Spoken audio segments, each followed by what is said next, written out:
from what we are to what we would like to be, also a little bit of what we once were. It's not possible to combine the present moment without all of that, and the combination of the future, that time we don't even know if we'll have. It depends on the wise articulation of the past we had with the present we have today.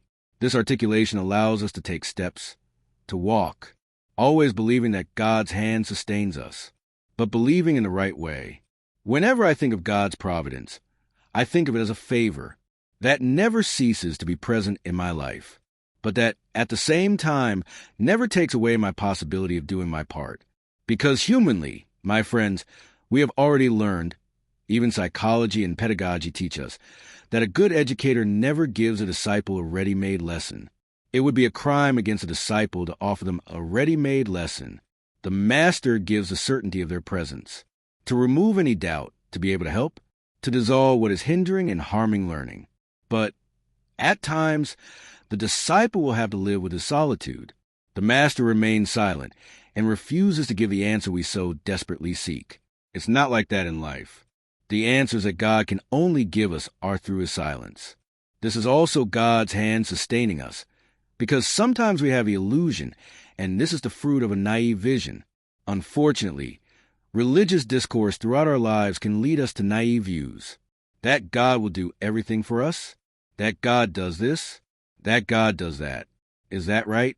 We have the right to believe in divine protection, but we are not exempt from doing our part, because it's a matter of wisdom, of maturity. The father does this with his son. The mother does this with her son. Love cannot make us think. The love that we know God has for us cannot make us think that he will do everything. I really like this expression. We only have a right to hope for the impossible after we've done everything possible. So God protects us, yes. But he also asks that I do my part in that protection. I pray to God for my life.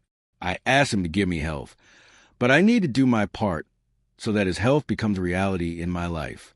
It's not the care I take of myself. It's an expression of that part of the miracle I need to perform daily.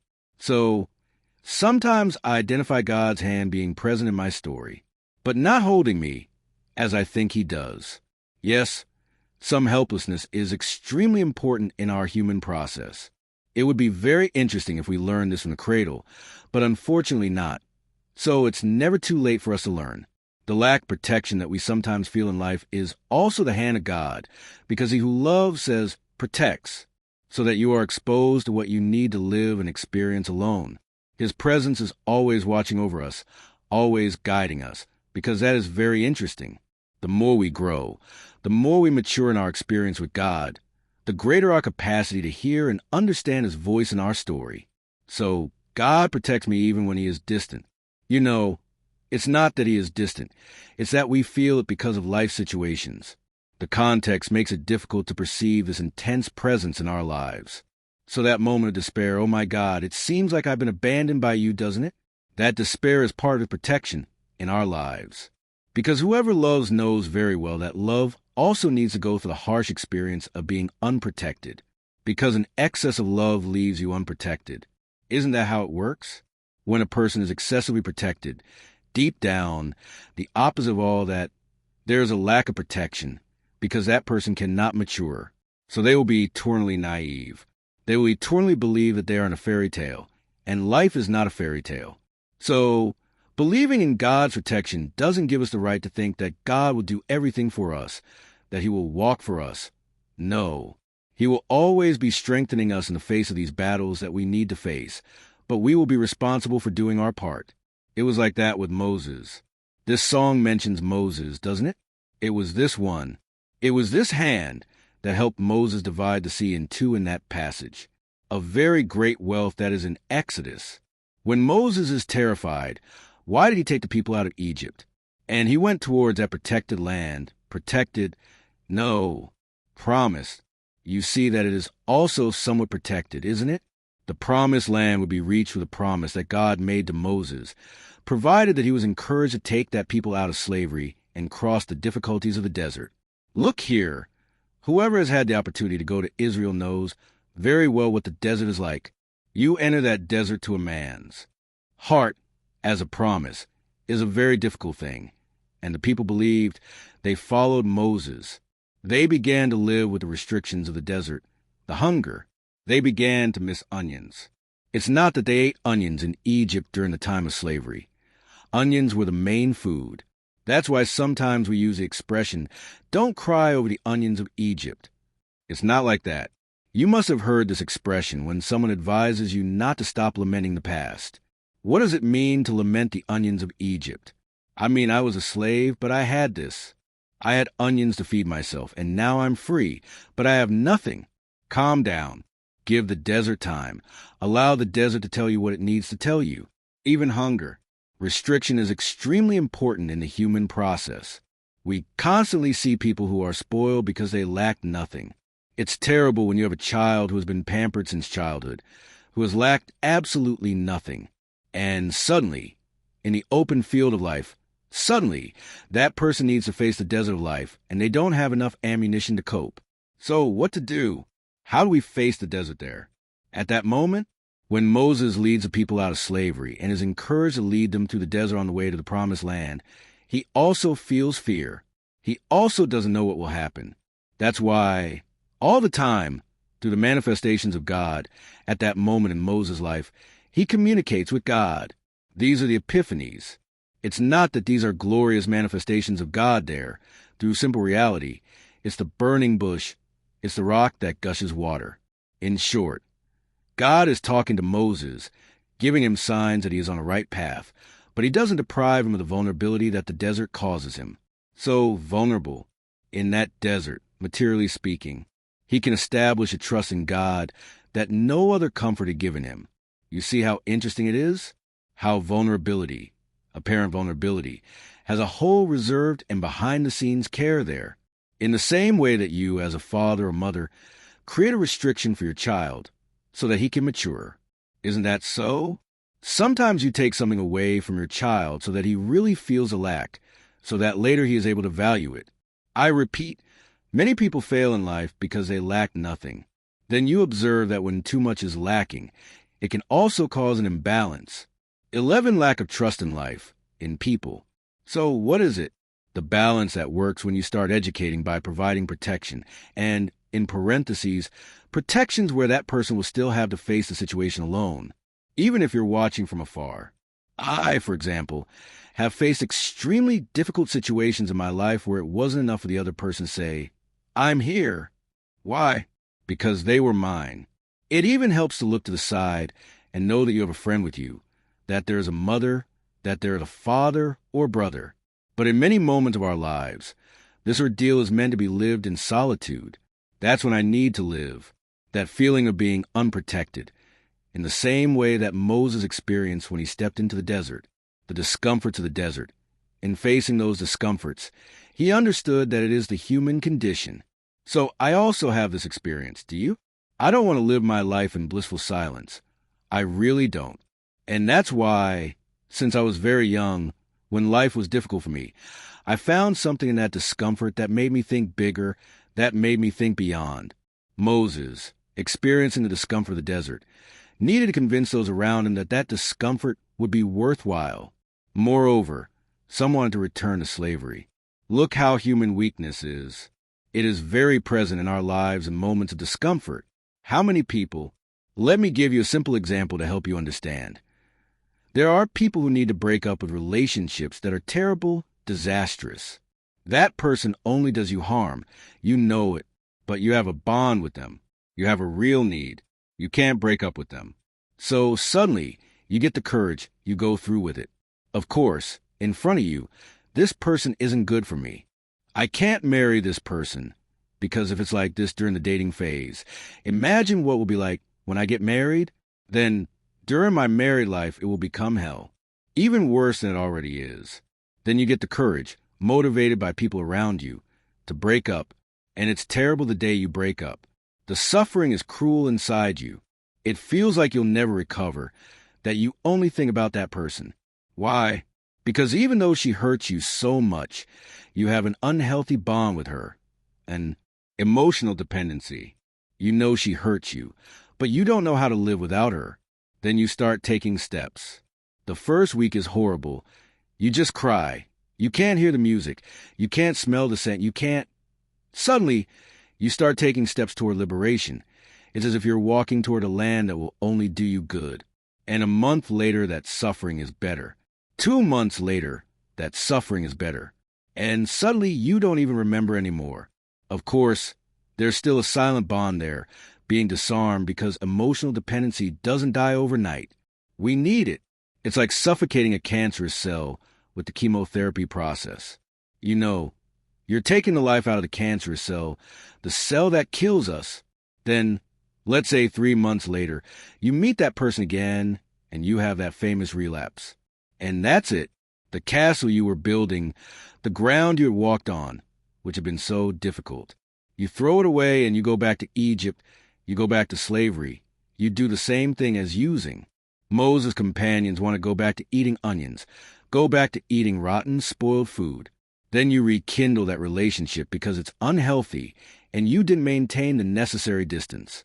Because when you have that emotional dependency, you have to establish distance. Otherwise, you won't heal. You have to stop wanting to know about that person's life. Otherwise, you won't heal. You need to stop snooping on their Facebook. Because otherwise, you won't heal. You need to stop investigating their life, what they were doing. You have to stop all the things that might make you want to go back to Egypt. Because otherwise, you'll never be free. Then, 3 months later, you're beautiful and radiant, already killing the cancerous cells. You'll give a few more kisses. That horrible dependency returns, and hell returns to your life in your first week. It's good that everything is coming back soon. My daughter, you're in a worse hell than you were 3 months ago. Is that how it is? When we don't know how to live with the discomfort that builds us up, we sabotage ourselves all the time. It's like quitting drinking. It's like quitting smoking. You go a year without smoking, and you celebrate because you stop putting that carcinogenic toxin into your body. And suddenly you go and light a cigarette out of sheer stupidity, and that addiction comes back like a monster capable of devouring you whole. That's it. All that sacrifice you made in the first few days, while smoking goes down the drain. Why? All that sacrifice goes down the drain. Why? Because you weren't able to experience the discomfort of letting go. My people, it's amazing how God's hand helps us like this, making us aware of what we need to break free from in our lives. These are situations where we need to set limits, because otherwise we will never be healed. We will remain eternally sick in the line of the needy, crying and begging for a little bit of kindness from others, a little bit of affection from others. For God's sake, we weren't made for that. We weren't made to drag along emotionally dependent on others. We were made to love. And love only has meaning in our lives if it builds us up, if it helps us cross the discomfort of the desert. Otherwise, this pseudo-love, this false love that we sometimes say we feel for each other, makes no sense. It doesn't help us through the discomfort of the desert. I need to live my deserts. You need to live yours. And true friends are those who recognize the desires that the other needs to go through and say so. Are we going to go through this desert because you need it? Now, Pollyanna, she wants a happy, orderly life. Remember that character? Pollyanna, where everything was a glad game, right? Stop that. Kill that childish instinct that exists within you. That makes you afraid of life's discomforts. Life's discomfort, when well lived, only makes us better. Take off that mask of pity that you stick to your face, so that others will tenderly pity you. You only waste time in life like that. What nonsense! God holds our hand so that we have the conditions to cross this desert. It's not to keep falling back eternally, to go back to eating the onions of Egypt because we felt sorry for ourselves, because we felt sorry for others. No. The journey is forward. That's how it goes. And there comes a moment when Moses stands before God and says, "Now you resolve the situation because I don't know what else to do."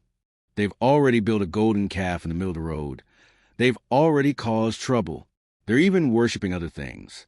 So they don't even remember that the Lord exists, and I only don't vote because it's too far away. But they return in another way. They don't return geographically, you know? They don't return geographically because they were already far from Egypt. They would die along the way. But they didn't return geographically. but they returned emotionally, because sometimes we've already surpassed the territory of our physical enslavement. For Vinicius Jr., having fun is like this. I've already taken steps toward my freedom, but I haven't achieved my freedom. I haven't decreed the conquest of my freedom. So I'm effectively trapped in my past, lamenting the onions of Egypt, lamenting the relationship that ended, the situation that ended, the friendship that was betrayed. So when Moses is facing the Red Sea and he's terrified because now they had nowhere to go, either they crossed the sea or they returned to Egypt, and Pharaoh's army was already arriving to capture them. What does he do? He has a private meeting with the Lord. Isn't it an urgent private audience? Call God's secretary and speak for the love of God, and ask him to answer me today, because I can't be without this answer any longer. The Lighthouse Army is coming. And then he thinks God would give him an easy answer, right? Would give him a quick solution. No, what does God say? Remember, we remember. It happens, right? Get into that water. Look at that powerful phrase. Tell the people to walk. I'm not going to do for you what only you can do. I will give you all the graces so that the miracle happens. I will strengthen your courage. But if you don't put your foot in the water, if you don't challenge the sea, it won't open. And that's what the people did, Moses at the head. Certainly full of fear too, right? Oh, my merciful Father, what will happen now? When did he start to enter, to put his feet in the water? God does his part. My people, it doesn't even matter to us if it happened exactly that way. What matters to us is the fact that God does this daily in our lives. Whenever I am encouraged to overcome the seas that challenge me, I am exercising God's care in my life. Whenever I am encouraged to put my foot in the sea that threatens me, I am fulfilling the part of the promise that he will always be by my side. You do the same thing whenever you challenge your seas. Whenever you face your discomforts, when you're not afraid of the discomfort that comes, when you look at it head on, you say now, what are we going to do from this moment on? What good do you bring me? What are you challenging me with? I'm going to recruit my best parts here, because that's all that interests me. If discomfort comes to me, I need to cross this desert to know, to be able to reach that part of the promised land that awaits me. Does this work? There's no magic formula for life. Even if we didn't believe in God, we would still have to live through the discomforts that make us grow. Those who don't believe in God need to face the discomforts of their history, of their existence. Now, of course, when we believe in God, when we have faith that there is someone superior to us enabling us to make the crossing, an extra comfort in what is offered, therefore, based on the experience of this comfort that I have already had, that you have already had in many moments, when this hand of God took care of us, we continue the process of walking, of facing challenges. It's facing challenges. That's the word. If we don't live through the daily challenges of our I do, our conflicts, our fears, we will never arrive. Thank you for your company. Great is upon us the blessing of Almighty God. He wants a firm Father, Son, and Spirit. Amen.